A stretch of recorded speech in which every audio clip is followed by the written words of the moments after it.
your response to Yes, what I the want to esteemed panelists have said? Right. I want to raise three pertinent questions.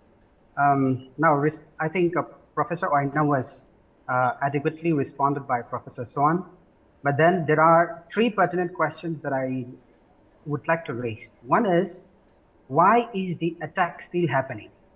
How is that being allowed? You know, despite the imposition of 355 article, which Professor Swan has also said, it is proxy in nature. You see how these attacks has been happening. Yesterday, 13 and 14, the attacks that happened was on Kuki villages. We don't know actually, and there was a news circulated saying that the RAF have asked for more helmet, bulletproof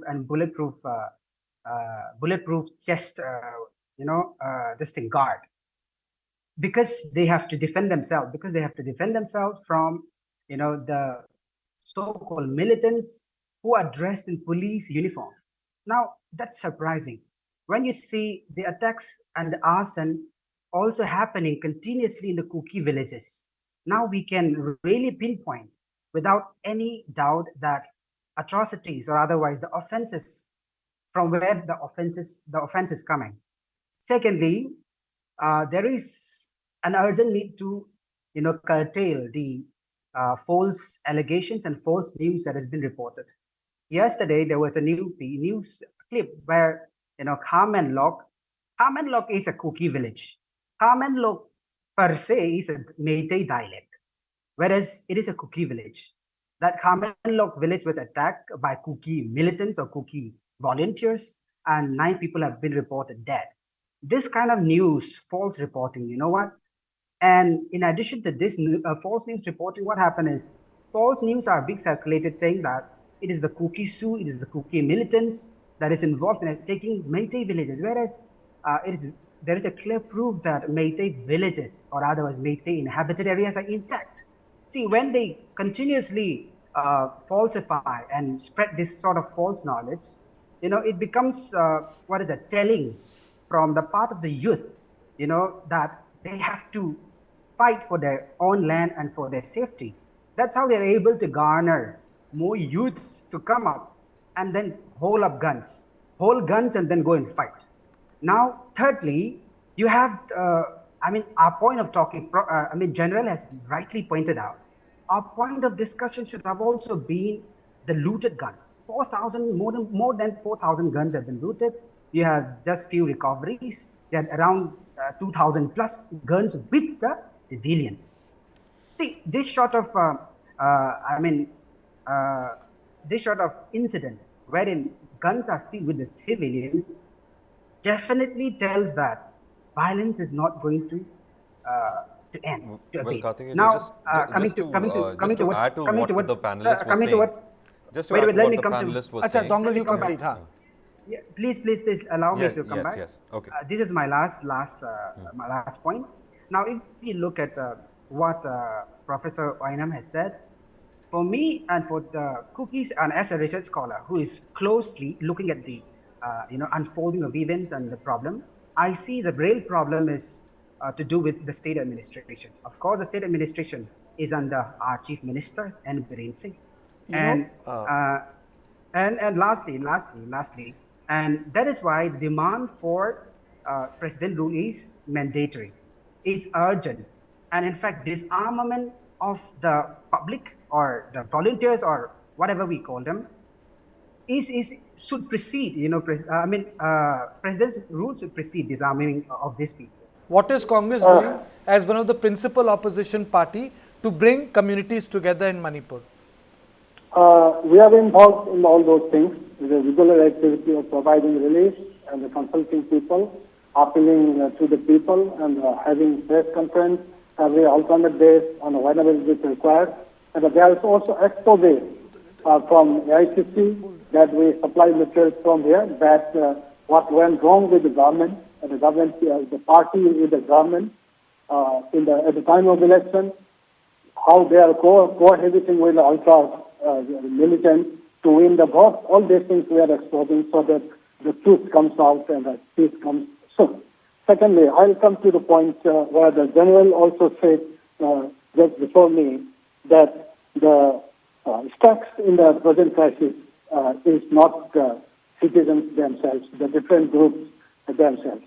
It is also from across the border in the form of incursion, and also we can go up to Chittagong. From there, also the arms are coming and the drugs are going. It's almost narco-terrorism now. The steps, the claims of the various groups are not what they are saying now.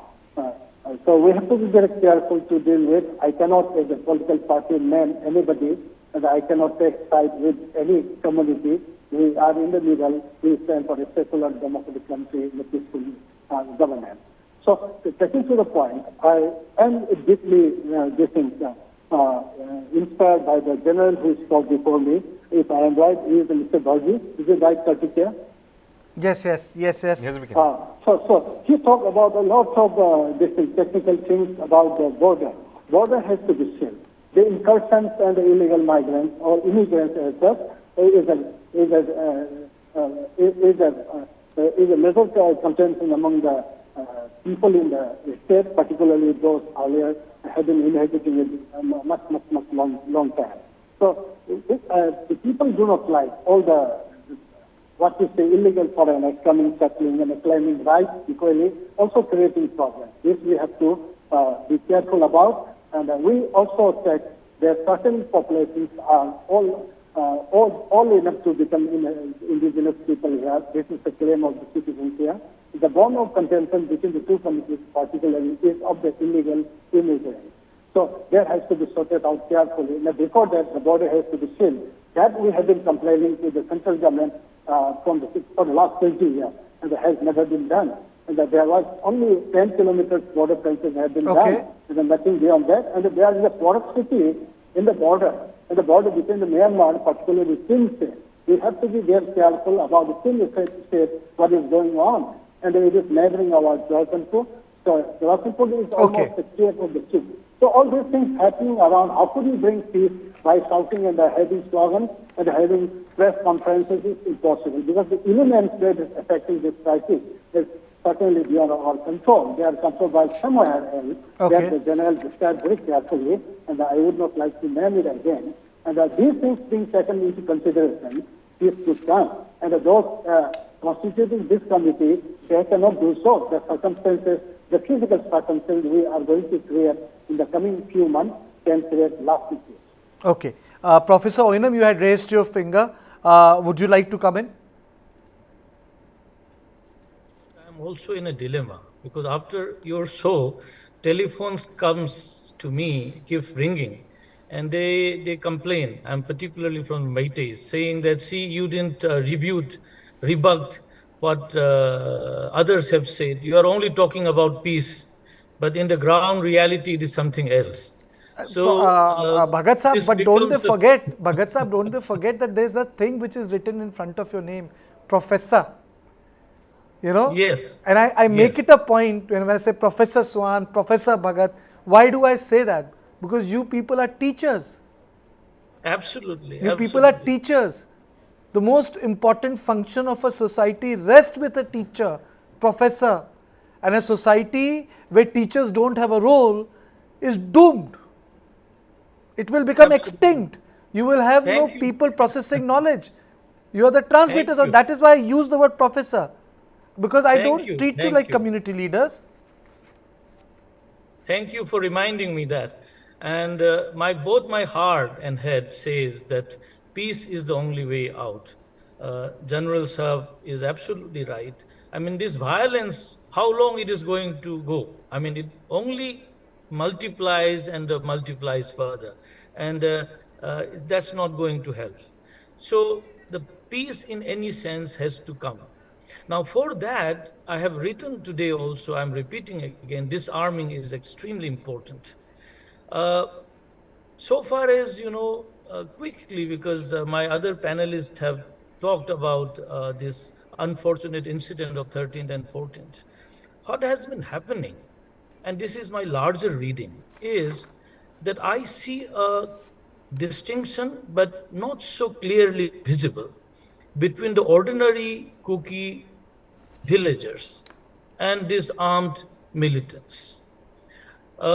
many argue that the silence of the Kuki villagers is a signature to say that they support what the militants are doing, which is not absolutely the case. Many a times you are helpless. State is almost non-existent in every part of this corner of the valley or the hills. So you have to remain silent, otherwise you are going to get the brunt. Now what has been happening as a trend I observe is these militants are well uh, trained and also well somehow doctrinated or taught, because when they attack the villages, they do not really shoot and kill the villagers, but they burn down the villages, create a havoc, create fear, and create uncertainty. And perhaps that is the agenda of the militants. Second, what they also do is they come to the Kuki villages, and from there they shoot towards the Meitei villages. And this has been there quite, even what you call Khamenlok area, this has been the case. Now, the responses of the Meiteis have been always mob-like. You get angry and charge in large number, and that is how you see lots of casualties happening among the Meiteis. And this I see is a mindlessness. Certainly, I mean, this is not the way to go about. But what is bothering me is that lots of telephone calls are being received by the Meiteis in the valley from many Kukis unanimously saying to their friends, saying that they want support, they want help, sometimes the food, and they even have said that one of them have cried. I have written this in my article, that this Kuki guy, he was in the camp and his daughter was unwell, and the medicine he had to ask his Meitei friend to procure, and which he got. And then on the telephone they talked, and he cried and said, "Bhai." Bhai is, the Hindi word appropriated in the Manipuri language for the brother. That these evil people have won over. We have lost. So this is what I would like to see. That unfortunately, even our intellectuals seems to be taking side of this strong political positioning.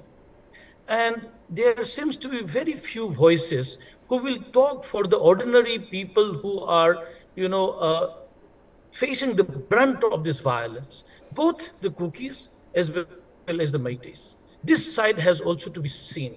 Not every Kuki, not every Meiteis are so concerned with this administrative arrangement or integrity of the state.